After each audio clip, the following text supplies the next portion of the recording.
నేనైతే చాలా బాగున్నాను. ఈరోజు మీకోసం చిట్టి ముత్యాలతో పరమాన్నం అంటే మనం దేవుళ్ళకి నైవేద్యం పెడతాం.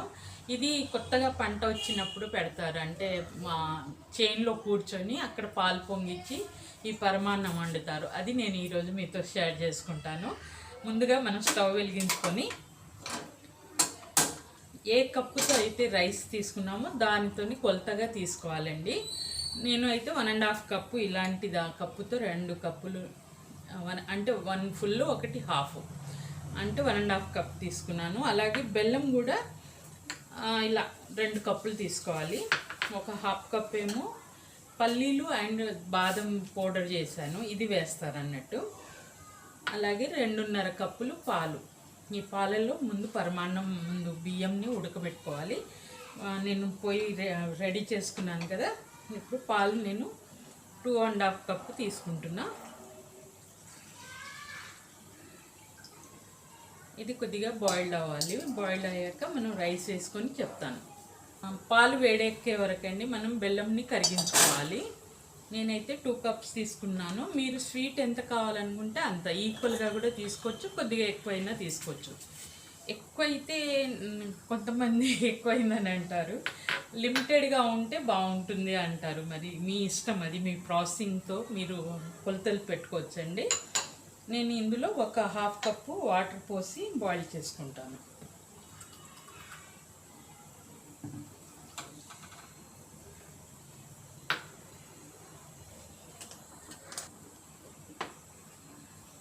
అన్ని కరిగించుకోవాలండి. కరిగించుకున్నాం అనుకోండి, దీంట్లో అన్నంలోకి మనం పాలలో అన్నం ఉడకబెట్టుకుంటాం కదా, అది కొద్దిగా ఇందులో బెల్లంలో ఏదైనా డస్ట్ ఉంటే అది తీసినట్టుగా ఉంటుంది. ముందే విడిగా కరగబెట్టుకోవాలి.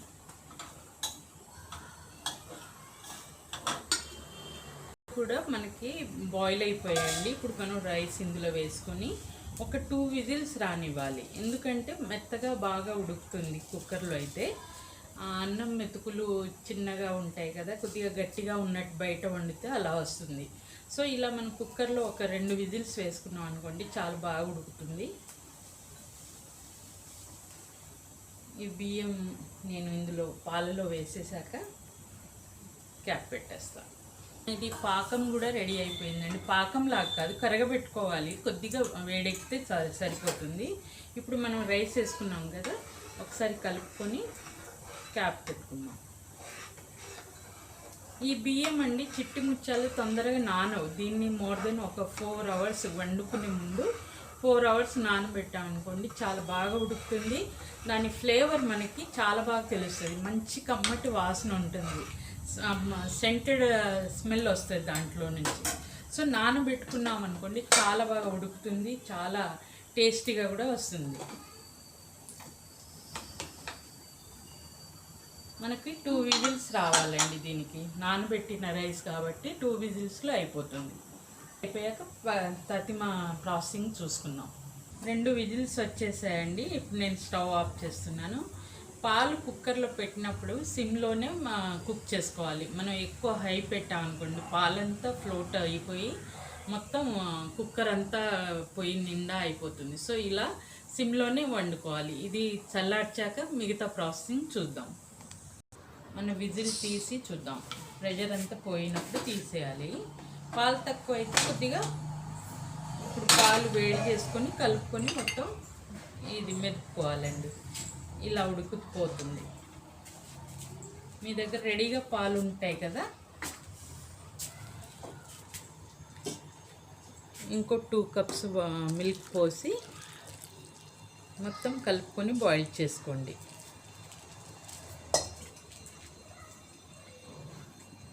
వేడి పాలు ఉండాలండి దీనికి. ఇది మొత్తం కలిపి మెదిపి నేను చూపెడతాను. బెల్లం డైరెక్ట్ వేస్తే పాలు విరిగిపోతాయండి. అలా కాకుండా మనం పక్కన వేడి చేసుకొని పెట్టుకున్నామనుకోండి, కొద్దిగా మీడియం రూమ్ టెంపరేచర్ వచ్చాక మనం బెల్లం పాకం ఉంటుంది కదా, అది వేసుకుంటే పర్ఫెక్ట్గా విరగకుండా ఉంటుంది. ఇది మొత్తం కలిపేసుకుందాం.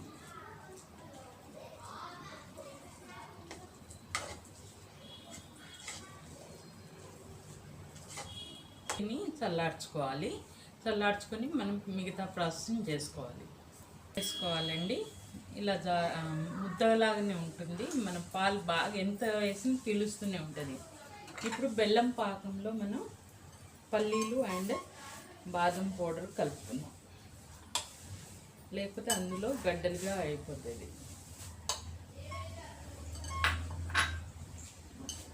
వడకట్టిన బెల్లం పాకంలో ఇలా కలుపుకున్నాం అనుకోండి, డైరెక్ట్ రైస్లో వేస్తే ముద్దలుగా ఉండిపోతుంది. ఇందులో అయితే ఉండలు లేకుండా కలుపుకోవాలి.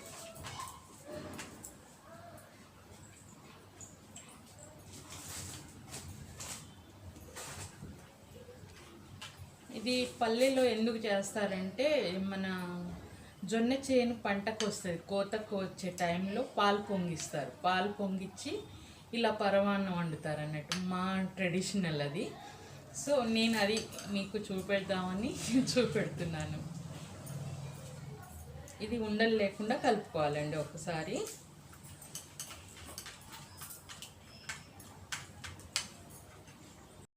పరమాన్నంలో పోసేసుకోవాలి. మనం బెల్లంతో పాలతో వండాం కదా, అందులోకి ఇవి వేసి కలుపుకోవాలి. ఇప్పుడు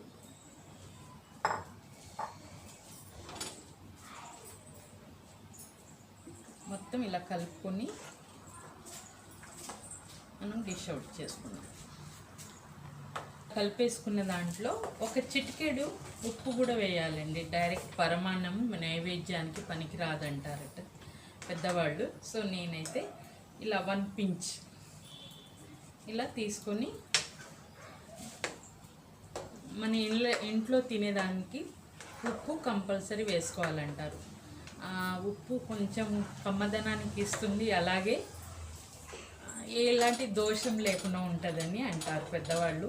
సో నేను ఇలా ఉన్నది ఇలా డైరెక్ట్ అయినా తినొచ్చు. నేనైతే కొద్దిగా నేతిలో జీడిపప్పు ఫ్రై చేసి అందులో వేస్తానండి. 3 స్పూన్ అంతా నెయ్యి, మీ ఇష్టం అండి. అది కావాలనుకుంటే మీరు పోపులాగా అయినా పెట్టుకోవచ్చు, లేకపోతే డైరెక్ట్ అయినా తినొచ్చు. నేనైతే జీడిపప్పు ఫ్రై చేసి వేద్దామని ఫ్రై చేస్తున్నాను. ఇది మీకు ఆప్షనల్ అండి, మీరు ఇష్టం ఉంటే వేసుకోవచ్చు, లేకపోతే లేదు. ఈ పరమాన్నానికి చాలా చరిత్ర ఉందండి. సో నేను జస్ట్ నార్మల్గా చెప్తున్నాను. వాళ్ళు చాలా ట్రెడిషనల్గా వండుతారు. ఆ రోజు ఇల్లుని శుభ్రం చేసుకొని అవన్నీ చాలా పద్ధతిగా చేస్తారు ఈ పరమాన్నాన్ని. ఎందుకంటే దేవుడికి నైవేద్యంగా పెడతారు. పంట పొలాలకైతే ఎస్పెషల్లీ వాళ్ళు ఇలా చేసుకొని తింటారు అన్నట్టు. ఇది చేసి అక్కడ నైవేద్యం పెట్టి అమ్మవారిని తలుచుకుంటారు. మహాలక్ష్మి ఇంటికి వస్తున్నదని సూచనగా వాళ్ళు ఇది వండి అమ్మవారికి పెట్టి వాళ్ళ ఇంటిళ్ళ పాది తింటారు. సో నేను కూడా దాన్ని చేసి చూపెడుతున్నాను. చాలా ఈజీగా ఉంటుందండి. 4-5 ఉన్న సామాన్లతోనే చేసుకోవచ్చు. నేనైతే కొద్దిగా జీడిపప్పు వేస్తే అక్కడక్కడ క్రంచిగా ఉంటుందని నేను ఆప్షనల్గా తీసుకున్నాను. అక్కడ విలేజ్లో ఇవన్నీ వేయరు. సో మీకు నచ్చితే వేసుకోండి, లేకపోతే లేదు. కానీ ఇది యాడ్ అయితే కూడా చాలా టేస్టీగా ఉంటుంది. మనకి వ్రతాలకు కూడా ఇలా మనం పాయసంగా పెట్టవచ్చు, డైరెక్ట్ నైవేద్యంగా ఇలా వండుకొని, లేకపోతే పాలన్నమే పెడతాం వరమహాలక్ష్మికి. సో ఇలా కాకుండా ఇలా కూడా చేసి పెట్టిన అమ్మవారికి చాలా ఇష్టం అంటారు.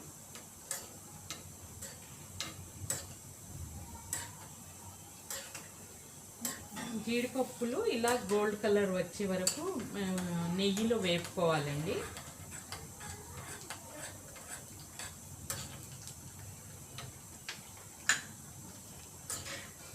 చూసారా ఎంత బాగా కలర్ చేంజ్ అయిపోయిందో. నేనైతే ఎక్కువ నెయ్యి తీసుకున్నాను. స్టవ్ ఆఫ్ చేసుకొని నేను మనం వండుకున్న పరమాన్నంలో ఇది షిఫ్ట్ చేస్తున్నాం. నేను ఇది ప్లేటింగ్ చేసి మీకు చూపెడతాను. మొత్తం మనం డిష్ అవుట్ చేసుకోవాలండి. చాలా టేస్టీగా ఉంటుంది. ఇలా ఉండాలి పరమాన్నం. దేవుడికి చాలా ఊళ్ళల్లో కూడా ఇలా పెడుతూ ఉంటారు. సో మీరు కూడా ఇలా చేసుకోవాలని అనుకుంటున్నాను. ఇది మనం పక్కన తీసేసుకున్నాం. దేవుడి కోసం మనం చేసే పరమాన్నం ఇలా మీరు చేసుకోవాలి, హెల్తీగా తినాలని కోరుకుంటున్నాను. అలాగే మీకు నచ్చితే షేర్ చేయండి. సబ్స్క్రైబ్ చేయండి అండ్ లైక్ కూడా కావాలి నాకు. సో తిని ఎలా ఉందో కూడా కామెంట్ చేయాలండి. చూసే ప్రతి ఒక్కరికి నేను థ్యాంక్స్ చెప్పుకుంటున్నాను. బాయ్.